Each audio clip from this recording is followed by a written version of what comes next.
kebimbangan atau apapun bentuk perasaan dan hatimu yang kacau yang ada dalam pikiranmu itu, apapun itu, di saat kau memandang Yesus, memandang salib Yesus, ya kan, kamu dapat apa yang kamu perlukan.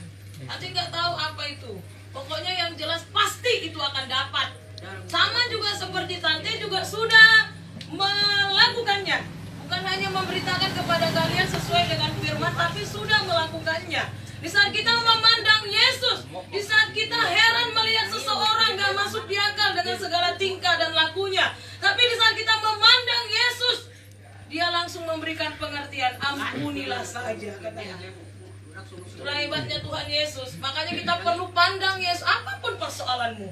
Mungkin kamu sakit, mungkin kamu dalam kelemahan, Tuhan pasti akan memberkati kamu, menolong kamu, memulihkan kamu.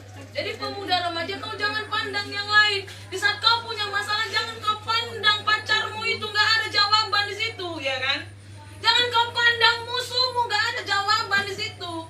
Tetapi pandang siapa? Yesus. Apalagi kalau kita yang sedang jatuh cinta, ya kan? Pandanglah pacar-pacar itu. Sama seperti yang Tante bilang, ya kan? Di saat pandang pacar jatuh cinta, kelepek-kelepek dia, terbayang-bayang di mana-mana, ya kan? Di awan ada dia, di kaca ada dia, di baju ada dia, sampai bernyanyi-nyanyi dia jatuh cinta, berjuta rasanya, gitu-gitu ya. Nyanyi-nyanyi, tiba dia ke kamar mandi, ditengoknya ada dia lagi, dipandang lagi ada dia lagi. Tiba dia pas BAB tengok ke bawah, ada mayones manusia. Ada mayones manusia. Nah, oleh karena itu kita lebih bagus pandanglah Yesus. Pandang Yesus, kita ada jawaban. Pandang Yesus, kita ditolong, diberi hikmat, diberikan pengertian, diberikan kekuatan. Makanya jangan kau pandang yang lain. Kau beribadah datang kemari memandang siapa sih? Sebenarnya memandang tante. Gak ada jawaban di sini. Di sini gak ada. Gak ada jawaban. Nah, oleh karena itu pemuda remaja, kenapa kita harus memandang Yesus? Kenapa? Kau baca firman Tuhan yang tadi. Yang itu karena supaya kita dipimpin dalam iman. Ayat itu juga itu. Supaya kita dipimpin dalam iman. Kenapa? Karena kadang kita imannya aneh-aneh. Iya kan? Imannya percaya kepada Yesus, statusnya di KTP. Belum ada KTP kan? Belum ya, masih di bawah umur. Masih bau kencur semuanya berarti. Waktu kita memandang Yesus, kita jadi tambah imannya. Dipimpin semakin bertambah iman. Seperti yang Tante bilang. Akhir-akhir ini Tante kan pusing melihat seseorang. Ada seseorang yang bersakit kepala. Tapi Tante nggak mau pandang dia. Tante mau pandang Yesus sajalah. Akhirnya dikasih jawaban, ampuni saja. Dikasih pengertian, ampunilah dia. Ya Tuhan, ampunilah. Jadi kita dipimpin imannya itu. Jadi benar-benar melakukan apa yang dikehendaki Tuhan, pemuda remaja. Coba kamu, bagaimana? Apa pernah ditantang dengan sesuatu yang menantang kamu untuk kamu memiliki iman atau tidak memiliki iman? Kita perlu ya, kita perlu pandang Yesus. Jadi iman kita itu benar-benar dipimpin. Percaya Yesusnya itu dipimpin kepada hal-hal yang sesuai kehendak Tuhan, bukan menyimpang, bukan melakukan hal yang aneh. Bukan akhirnya di luar firman. Gitu. Jadi dipimpin imannya bertumbuh, dipimpin tingkat level imannya semakin meningkat dan melakukannya. Gitu. Jadi benar-benar kita dipimpin, bukan gini. Kata mamaku, kata bapakku, kata opungku begininya begini. No. Apa kata firman? Kata gereja kami begini dan begini dan begitu. Apa kata firman? Makanya pandang Yesus, jangan kau pandang yang lain-lain, kau pandang awan, makin ngantuk kau nanti. Iya kan? Apalagi pandang matahari silau, men. Pandang matahari. Jadi makanya pandang Yesus. Di saat kau didorong imannya mau bertumbuh, waspadalah. Itu dari itu. Tuhan. Dipimpin mau bertumbuh, mau mengenal Dia dengan benar, bersyukurlah. Itu dari itu Tuhan. Berarti Allah Roh Kudus sedang memimpinmu untuk mengenal pribadi yang sudah menyelamatkan kita, dipimpin untuk mengenal Dia dengan benar. Jadi bukan apa kata orang. Imanmu itu harus sesuai dengan firman Tuhan. Alkitab itu yang di Alkitab itu firman Tuhan tanpa salah. Tidak ada yang salah di situ. Kecuali Lailah, Lembaga Alkitab Indonesia mungkin salah cetak.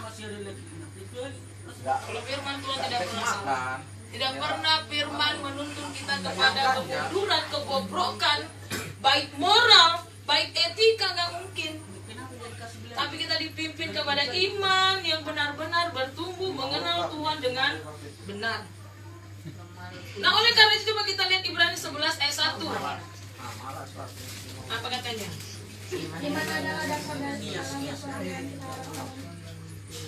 Teruslah dibaca.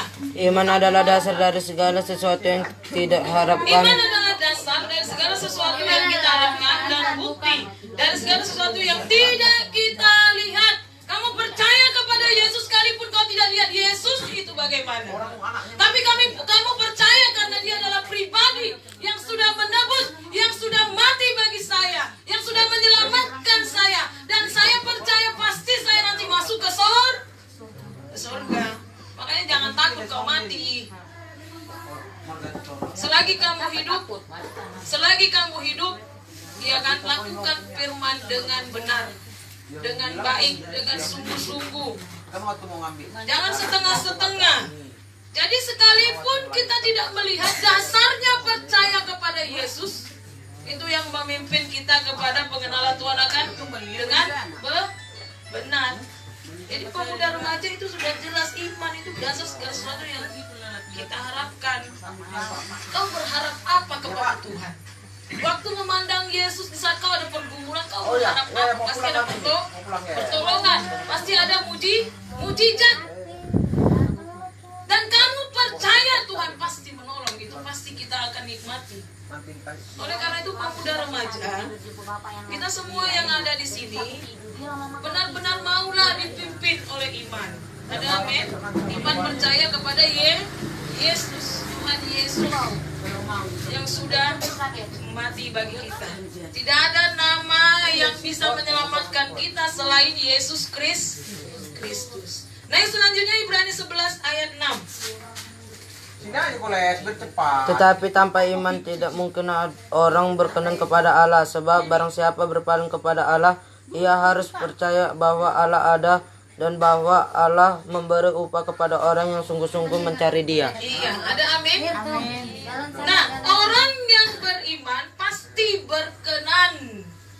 Ini anak udah. Maksudnya itu berkenan berarti Tuhan itu suka dengan dia. Gitu. Berarti Tuhan itu benar-benar tersentuh oleh pribadi dia, sikapnya, gitu. Cara dia berkenan, ya namanya berkenan. Pasti diperbolehkan masuk ke surga, diperbolehkan untuk menikmati berkat surga. Namanya berkenan. Aku berkenan kepadamu. Sama seperti seorang raja memilih permaisurinya, aku berkenan kepadamu. Kayak ada tuh film Korea, Mr. Queen. Waktu raja itu mau memilih ratunya, sudah terpilih, dia bilang, aku berkenan kepadamu dan kamu akan kuangkat menjadi ratuku. Gitu. Sebenarnya itu juga gambaran juga untuk kita. Jadi oleh karena itu kita harus memiliki iman yang percaya. Kalau iman yang percaya itu akan membuat kamu benar-benar radikal. Bukan radikal kau bandal. Radikal yang benar-benar kau tidak peduli apa kata orang. Yang penting Tuhan Yesus disenangkan. Apa kata firman, bukan apa kata orang. Apa kata firman. Itulah yang akan mendorongmu berani melakukannya.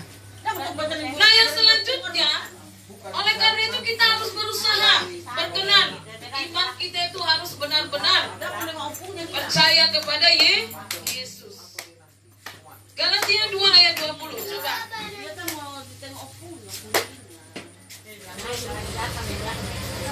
Galatia 2 ayat 20.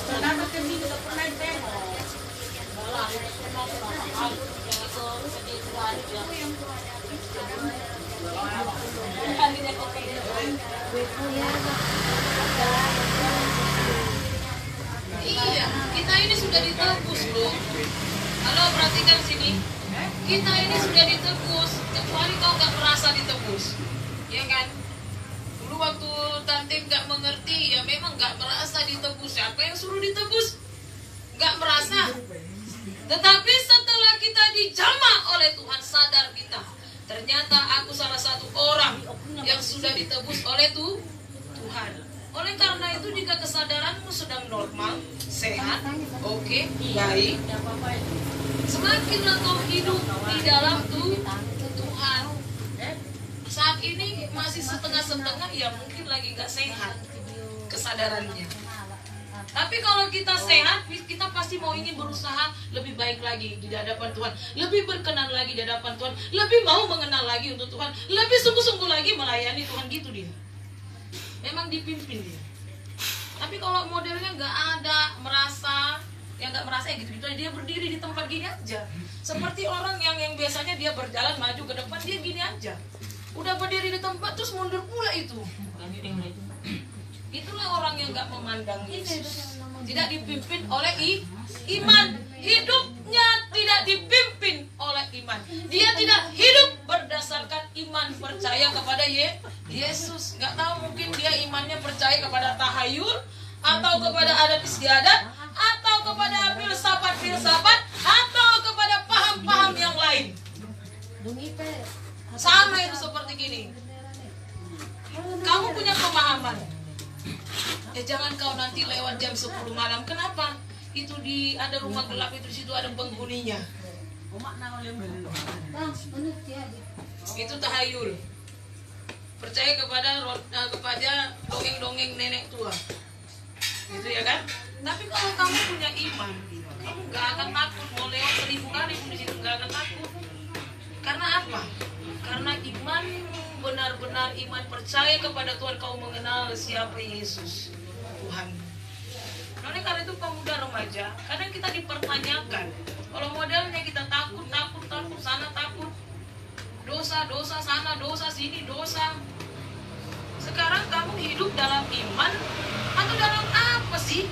Itu pertanyaannya, iya kan? Apa sebenarnya pegangan dasar hidupmu? Orang negara di Indonesia, dasar hukumnya apa? Dasar hukum Indonesia apa? Dasar negaranya apa? Pancasila. Kamu apa dasarmu? Kalau dasarmu apa kata orang tuamu? Orang tuamu lah Tuhanmu. Kalau dasar imanmu apa kata Tuhan Yesus? Yesuslah Tuhanmu. Jadi makanya perlu kita pandang Yesus, jangan pandang yang lain-lain. Nah, yang selanjutnya, yang kedua, kenapa kita harus pandang Yesus? Ya kan? Supaya kita itu tekun memikul salib. Itu juga Ibrani 12 ayat 2. Kita tekun memikul salib. Tekun itu rajin. Tekun itu di atas kata rajin, berarti dia lebih dari rajin. Tekun memikul salib. Gak perlu kau pergi ke Israel sana ambil salib Yesus di sana, masih tergantung sana, atau entah macam mananya. Gak perlu kau lari ke sana. Salib itu gambaran dari penderitaan. Karena orang Kristen dikaruniai bukan hanya percaya tapi menderita. Menderitanya apa? Bukan berarti kamu diperbudak di dalam satu negara untuk mengerjakan pekerjaan rodi, bukan begitu. Tapi kamu harus menderita oleh karena kamu hidup di dalam Tuhan. Mungkin kamu diejek, apain kau rajin-rajin beribadah, nggak ada pun gunanya, nggak ada untungnya. Atau mungkin dibilang gini, percuma kau beribadah, percuma kau melayani, nggak ada perubahan dalam dirimu. Jangan takut, walaupun nggak ada perubahan tetap setia, karena pasti kamu akan diubahkan Tuhan. Itu pasti. Jangan langsung mundur, jangan langsung lari di tempat. Makanya kita perlu pandang Yesus. Siapa yang kamu pandang selama ini kok nggak ada bertumbuhnya? Iya kan? Siapanya yang kamu pandang? Iya, pemuda remaja. Siapanya yang kamu pandang? Mau memuji Tuhan pun susah, mau berdoa pun ngintip-ngintip. Siapanya sebenarnya yang kamu pandang? Siap mendengarkan firman Tuhan? Sebenarnya siapa yang kamu pandang? Nggak ngerti. Nah, oleh karena itu kita perlu selidiki hati kita. Selidiki. Apakah kita sudah tahu memikul salib? Kita belum sampai mencucurkan darah kayak Tuhan Yesus, tapi modelnya sudah begitu. Belum lagi mencucurkan keringat, sudah bekerja keras melayani lagi, seperti orang tua kita yang melayani bekerja lagi. Belum lagi sampai seperti itu. Sudah langsung menyerah, sudah langsung tidak mau mengenal Tuhan dengan benar. Kita jangan begitu. Pemuda remaja, seperti pujian ini, kamu itu dicintai, kamu itu berharga. Makanya Yesus rela mati di atas kayu salib. Mungkin saat ini kamu belum mengerti, makanya perlu kamu pandang Yesus, berusaha berjumpa dengan Tuhan Yesus, taat dan setia kepada Tuhan Yesus. Nanti waktunya kamu pasti akan mengalami perjumpaan dengan Tuhan, baru kamu sadar. Kamu pasti akan minta ampun Tuhan Yesus, ampuni aku berdosa. Karena tante pernah mengalaminya. Dulu nggak tahu apa-apa, dulu nggak punya rasa, nggak merasa pun ditebus. Yang tahunya ya orang Kristen, Tuhannya siapa? Yesus, tapi nggak merasa. Tapi setelah mengalami perjumpaan akan Tuhan, waktu itu baru sadar. Minta ampun, menangis-nangis. Sadarnya begini, ternyata aku itu berdosa, lebih berdosa daripada orang di dunia ini. Itulah dia. Makanya waktu itu mengalami pertumbuhan, perubahan, peningkatan dalam iman dan rohani. Jadi Tante paham kenapa kalian belum mengalami pertumbuhan dalam iman, karena tidak ada usaha untuk mengalami perjumpaan akan Tuhan, untuk memandang Yesus. Dulu pun Tante seperti kalian juga, malas lagi ke gereja. Bisa ke gerejanya hanya pas Natal, pas Paskah, karena di situ ada baju baru. Kalau nggak ada ya nggak mau gereja, malas. Tapi ternyata baru sadar itu dosa. Dosa itu bukan dorong saja, terus kau lakukan lagi, bukan. Dosa itu mendatangkan maut. Maut itu ke neraka upahnya. Kau harus tahu, makanya seperti yang Tante bilang, kalau kita mati, meninggal, tapi percaya kepada Tuhan selama hidup, sampai akhir kau disimpan jiwanya ke Firdaus. Tapi kalau kau tidak percaya, jiwamu itu disimpan ke Hades, neraka sementara, kau disimpan dulu di situ. Sampai Yesus datang kedua kali menghakimi. Jadi jangan buat cerita-cerita yang gak masuk di akal. Sekalipun masuk di akal, itu semua pekerjaan iblis. Nah, oleh karena itu pemuda remaja, kita perlu mengenal Yesus supaya kau tahu penghiburan apa yang diberikan kepada Tuhan buat umatnya, orang Kristen. Ya. Nah, oleh karena itu coba kita lihat Matius 10 ayat 38. Coba yang sudah dapat langsung baca sungguh-sungguh. Salibnya dan mengikut aku, ia tidak layak bagiku. Ya, ayat 38. Barang siapa yang tidak memikul salibnya dan mengikut aku, ia tidak layak bagiku. Iya, jadi kalau kamu memikul salib pun kau potong-potong, kau kurang-kurangin, kan ada itu dulu ilustrasinya ya. Ada itu pernah ya ilustrasi dari Korea tuh kayaknya. Kalau nggak salah, banyak orang memikul salibnya gitu ya kan. Ada panjang, ada memang, dia memang beda-beda, penderitaan kita beda-beda, tapi sama-sama menderita, sama-sama ditolong Tuhan kalau kita memandang Yesus. Jadi yang memikul salib ini dia tengok yang lain banyak memikul, oh rupanya sama kayak memikul salib. Kok ada yang panjang, ada yang pendek, terus punya aku pun panjang kali gitu. Yang akhirnya selama perjalanan mereka maju memikul gitu kan. Akhirnya karena dia merasa aku kok lebih besar punya aku, kok lebih panjang, dipotongnya lagi, akhirnya makin kecil, dipotongnya lagi, akhirnya kecil seperti kalung.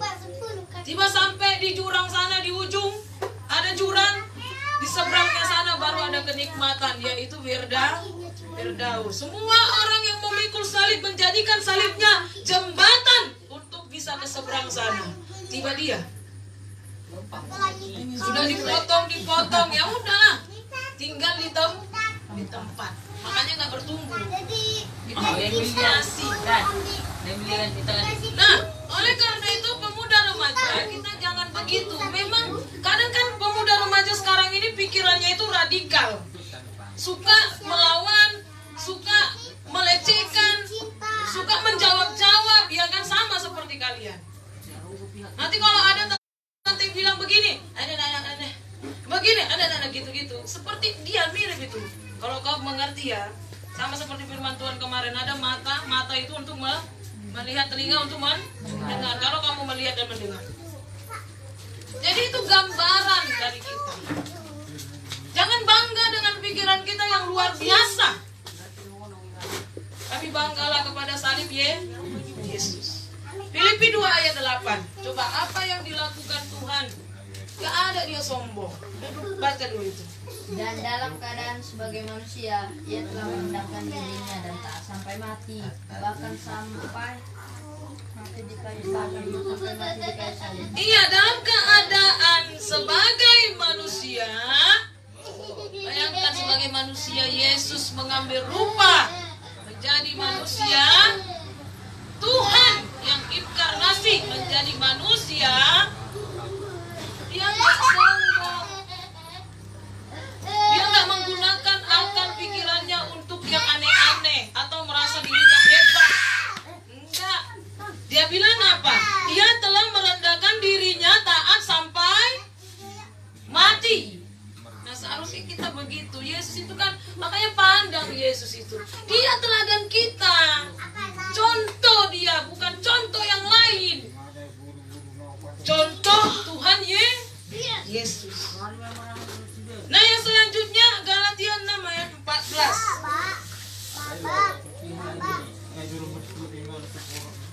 Tetapi aku sekali-sekali tidak mau bermegah selain dalam salib Tuhan kita Yesus Kristus, sebab olehnya dunia telah disalib bagiku dan aku bagi dunia. Iya, maksudnya dia nggak mau bermegah dengan mungkin kekuatannya, kepintarannya, atau apapun yang ada pada dirinya. Tapi dia bangga kepada salib Yesus, bukan karena salib Yesus besar, terus Yesus digantung di situ, bukan. Maksudnya dia bangga dengan pengorbanan Tuhan yang tujuannya untuk menyelamatkan manusia. Rencana itu nggak ada yang tahu. Hanya Tuhan yang tahu. Iblis nggak tahu. Jadi bersyukurlah kau bangga kepada Tuhan.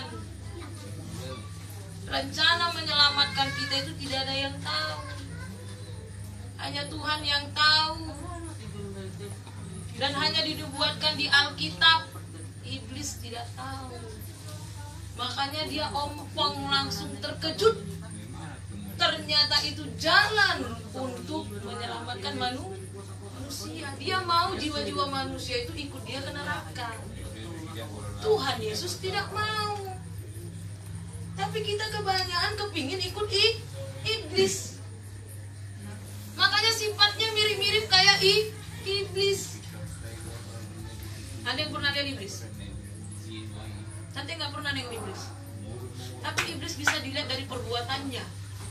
Yaitu jika kita menurutinya.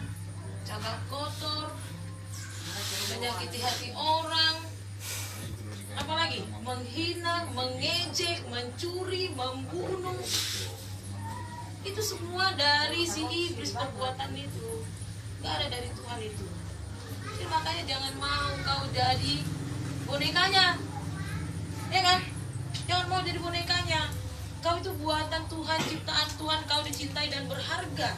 Seharusnya katakan, aku berharga di hadapan Tuhan. Jadi ada kepercayaan diri.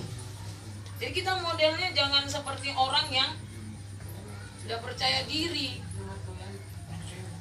Nah oleh karena itu banggalah dengan salib Tuhan, bukannya bangga dengan yang lain. Nah oleh karena itu pemuda remaja, yuk marilah kita pandang Yesus, ya. Di saat kita memandang Yesus, kita semakin percaya dan tidak akan takut dengan apapun juga.